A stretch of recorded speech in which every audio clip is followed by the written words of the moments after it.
Right. Hello. Welcome to my personal review of Ahsoka, the series, episode 6, Far, Far Away. Now, before we even get into the series, the episode, at the very beginning, when you've got the images of the characters of Star Wars, you hear the Purgle singing. Before this thing even starts, you've got that in the background. Then you see the Purgle in hyperspace, and bloody hell, Dan Ferrick, basically, it's impressive. And you've got Hayun and Ahsoka, the White, talking. And he then mentions that Sabine went willingly with the bad guys. Now, as the credits roll, Hayun says those words. Hayun says, "A long time ago in a galaxy far, far away."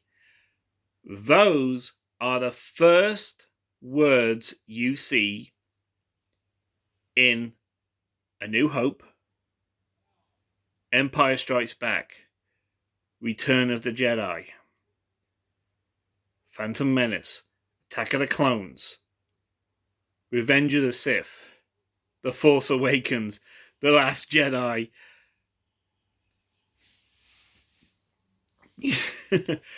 The Rise of Skywalker.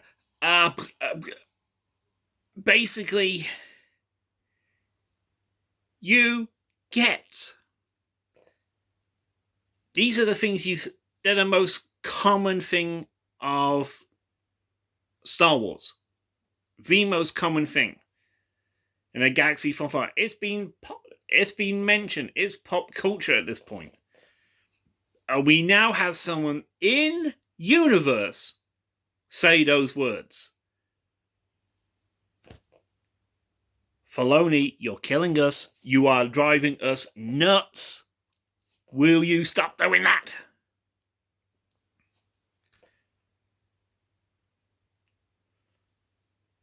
Now, this one, I had a feeling that after last week we just basically focused on Ahsoka and Anakin Skywalker, that this one would probably be focusing on Sabine, on Ezra Bridger, who we met at the final part of the episode, Grand Admiral Thrawn. Oh my god.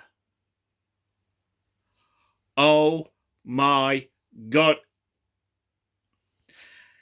And he is just as menacing in live action as he was in Star Wars Rebels. Now, the very first Star Wars book I ever bought is now considered Legends. And that was The Last Command. That was the book 3 of the Thrawn trilogy. I sorted this out. I went and got the other books as well. I got Last of the Command first, Heir to the Empire, and then Dark Fleet. I think that's what it was called. I haven't read the books in some time. Well, actually, I haven't read them in about 20 years, but anyway. Now, I had these are the ones that really got me into reading Star Wars books. And from that, I went in to read the novelizations from Star Trek as well. So, Timothy Zahn, thank you so much. I owe you a big one for that. And it helped me get into reading. Just an update. I'm autistic. I had a very, very hard time learning how to read. But I was able to do this. Now, I have the other two books. I own Spectres of the Past and Visions of the Future. The follow-on books from those two, where we actually see Mara Jade finally getting through that thick skull of Luke Skywalker and him getting through to hers. Yes, their stubborn streak is basically a universal force. And the graphic novel of their wedding, Luke said that he always knew he'd probably end up with Mara Jade since she wanted to kill him. And that's basically how Luke saw Leia Organa and Han Solo get together. Yeah, I believe that. Now, we see Baylan talking to her, confirming this. We see her being taken by Dathomirian Mother Superiors. These are the highest ranked Dathomirian sisters you can get. Now, Sean, there's something going on with Baylan. He wants to break the cycle between the Rise of the Jedi, Rise of the Sith, and the Falls. That's not going to happen. You can't have good without evil and vice versa. It's a universal balance. Now, we then get to see they do something, imprison her, and as she tries and uses the Force to open the door, yet again, the whole building shakes and we get to see the Chimera. Now, this is Thrawn's personal Star Destroyer. Turn up. Wow. Wow. Now, the cool thing is, the damage you see on this ship, it's in the exact places that you saw in Star Wars. Well, congratulations, you've kept the continuity. The damage you see on the Chimera is the same damage you get to see in the final episode of Star Wars Rebels. What the Purrgil did to it. Well done, congratulations, you've kept it up. Now, we get to see the Stormtroopers. And we also get to see their armor. It's cracked. It's mismatched. They're using local materials to keep the armor together, because their resources were limited. His person in charge, unique mask. Now, very intimidating. But here's the thing. Thrawn comes out, and his clothing and his look, pristine. He kept himself as pristine as he could. And when he talked, the menace you felt from his voice, his actions, it's the way he's done in the book, the way he was done in Star Wars Rebels. Bloody hell. He is every bit as intimidating as the original Thrawn trilogy. As I've never read the new Thrawn trilogy because I've never been able to get a hold of the books. Also, when they originally came out, I didn't have the money to get them either. So, anyway.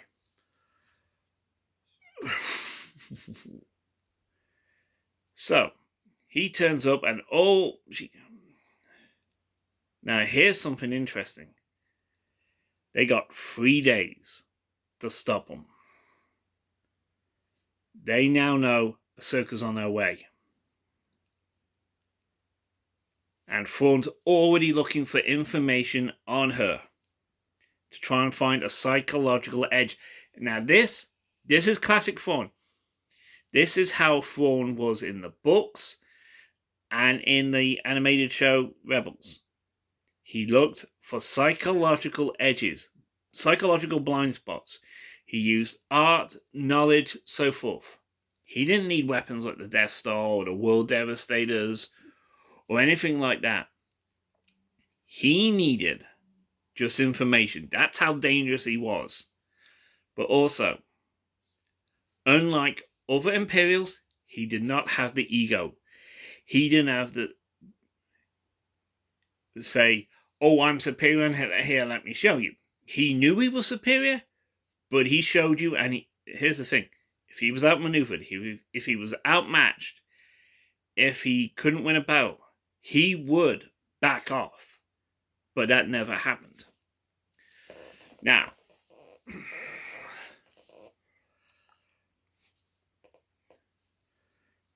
they allow her this animal. It's a cross between a horse and a dog. That's the only description I can come up with.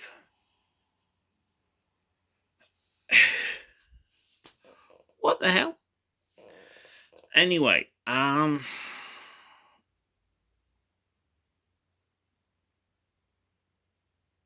yikes, is all I'm going to say. They give her back her armor, they give her back her weapons. She deals with a bunch of bandits. Now, she holds her own with the blasters for a while and her Mandalorian gear, but they overwhelm her, and she goes for the lightsaber. And that is when things turn around for her. She met, we've got a new alien. That's basically, I think it's got a head of a grasshopper. And a rock-like shell that it hides under. And she has a go at this. She gets knocked it off, it runs away, it comes back. Now, and she tells it off. She actually tells it off, which is quite funny. And she convinces it when she sees it. She shows them the symbol that she helped create. And that is what led her to Ezra Bridger. We finally saw Ezra Bridger in live action. And he's got a beard, so he doesn't shave. And his crows are scruffy and salvaged like he has had to do. Now, I had a theory, and I never got around to doing a video due to the heat wave we've had. Literally took every ounce of strength I had out of me. Now, my theory was that there are two characters from the Clone Wars. One was called Quinlan Vos, which was a Jedi Master. The other was Asajj Ventress, originally a Sith assassin under control of Dooku and Sidious. Now, when she started getting stronger and stronger, Palpatine ordered Dooku to kill her because he thought that that Dooku would believe that he now has an apprentice that he could teach the Sith ways to, and Dooku would come after him to kill him. Because Palpatine wanted to be the only Sith Lord. Ego much, right? Now, it didn't work. She survived. She went back to her sisters, the Dathomirian sisters on Dathomir. Now, excuse me, there's a bit of a mark on the phone. Now, I haven't seen this in the Clone Wars because I couldn't watch it because I think this ended up being on Netflix, or I lost my satellite channels for a time and I couldn't afford to keep them. And this is what happened. Now, excuse me.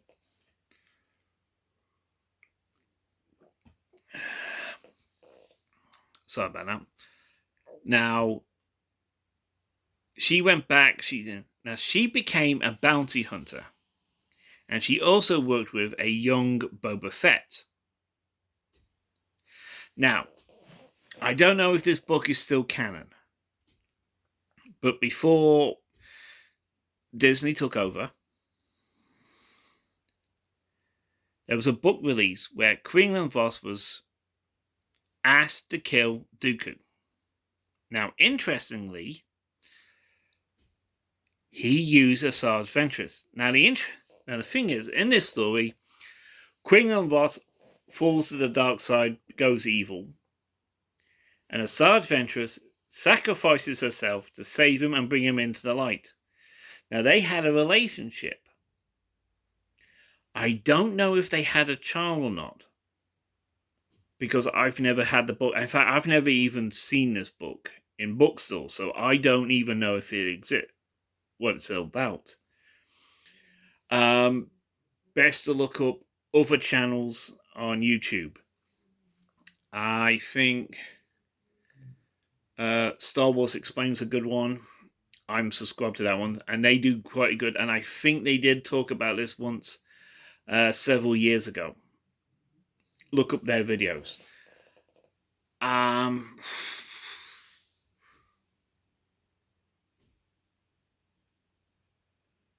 And I don't know if they had a child or not. Now, the thing is, she has a thing against witches.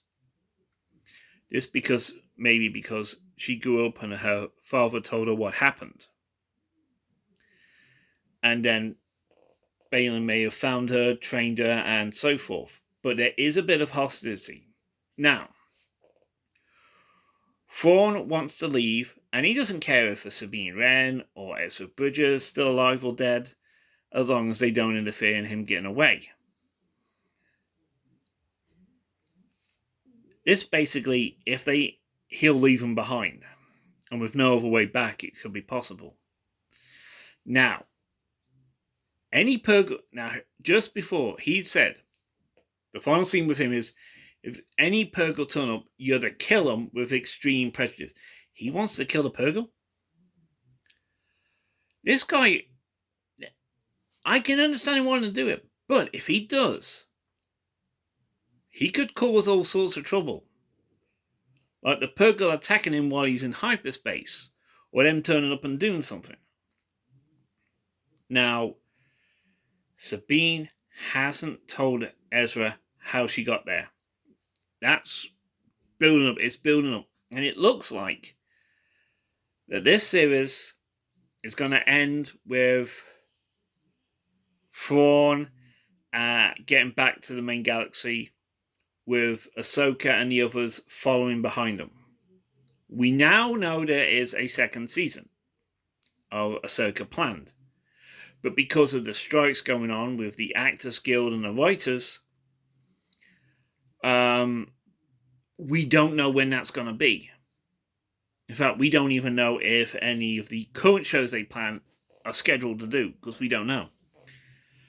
We are due a new Mandalorian series, the third and final season of The Bad Batch,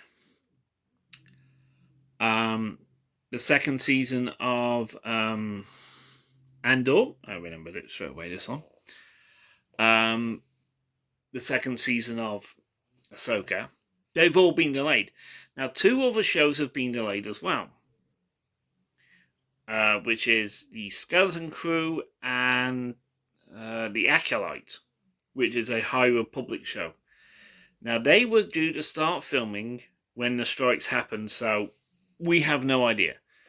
Now, according to recent reports, Skeleton Crew might come out next year around October, November time, possibly December.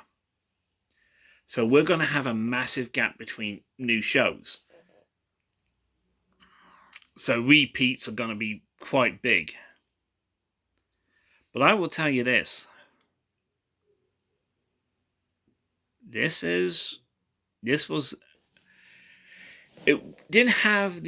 It had emotional impact, but not the massive impact that Shadow Warriors Episode 5 had. But it still had impact, and we had Thrawn. Now, interestingly, there is still only one more scene from the trailer we get to see. And I think this one might happen in season 8, episode 8. I mean, not season 8, episode 8, where he steps onto the bridge and tells the ships to jump away. Because that's when the first scene we ever saw live action Thrawn in. We've yet to see that scene. We've seen everything else. We have seen everything else. The stuff from the trailers we saw in episode 1 and 2 and 3 and 4.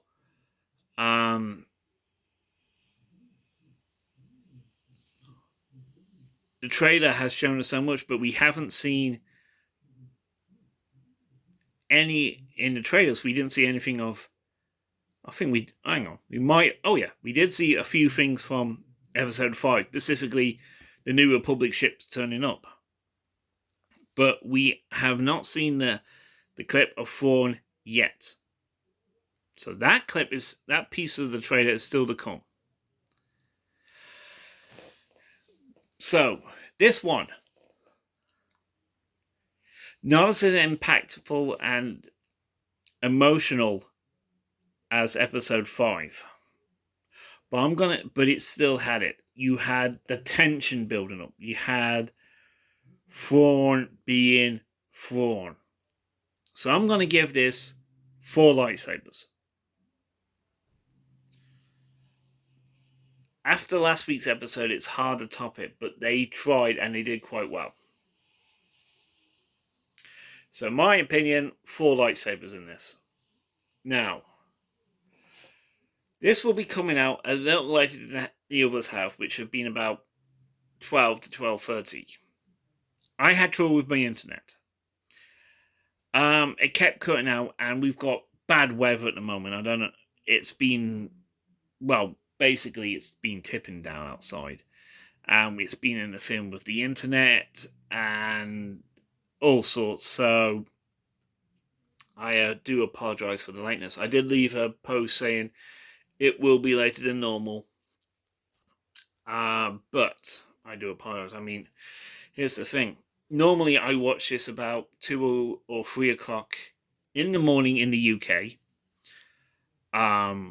It was about 9 o'clock by the time I got to watch this. So I am very tired, but I got to admit, part 6, it followed on.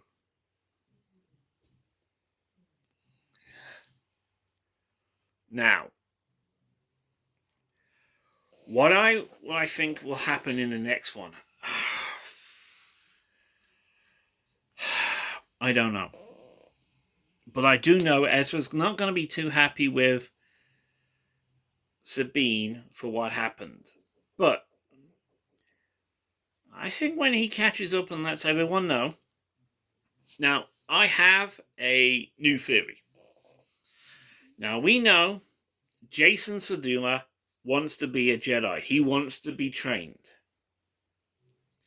I think I know who's going to train him. I don't think it's going to be Ahsoka. I think she's going to help, like Plo Koon and Yoda and Obi-Wan help train her. I think that he is going to be trained by Ezra Bridger. And I'm going to do a bit of a video on that at a later date. But with my internet the way it is, I don't know if or when I'll be able to put that one up. Now, like, share, subscribe, comment. I've had no trouble with the comments so far. I will admit I've got to check them, but so far, nothing else. Now, I would like to... I've been on a few videos since I said this. I will not accept haters or abuse on my comments. Now, I admit I don't have a lot of viewers and subscribers, and that's alright with me. But I will not tolerate those.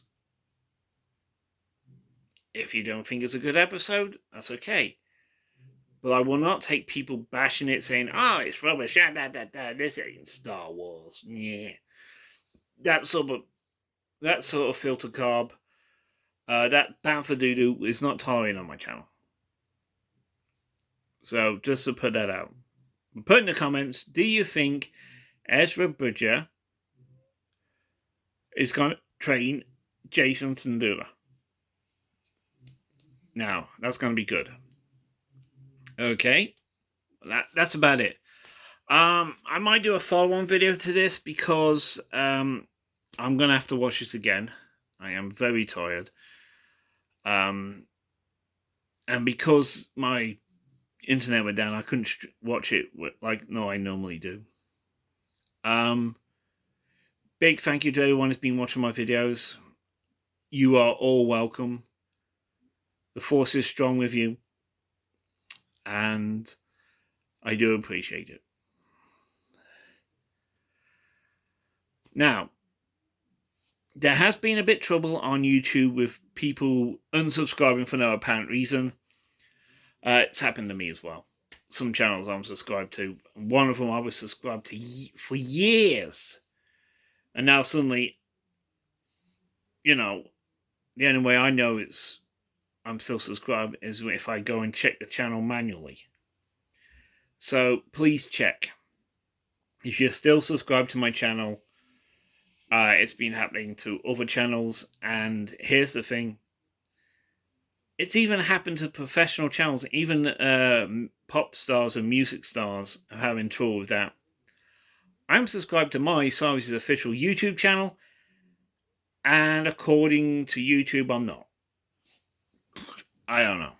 So heads up on that. Right, I've waffled on enough. I will see you next week. I will try and do a follow-up video, but as I said, I'm literally had trouble with the internet. It kept cutting in and out, and the first 2 attempts I actually tried to watch it, I couldn't. So thank you so much. I do apologize for the lateness of this video, but what you're going to do, it was beyond my control. I think it was beyond Disney's control and my internet provider. It's just one of those things. Right, I will see you soon. May the force be with you, and goodbye.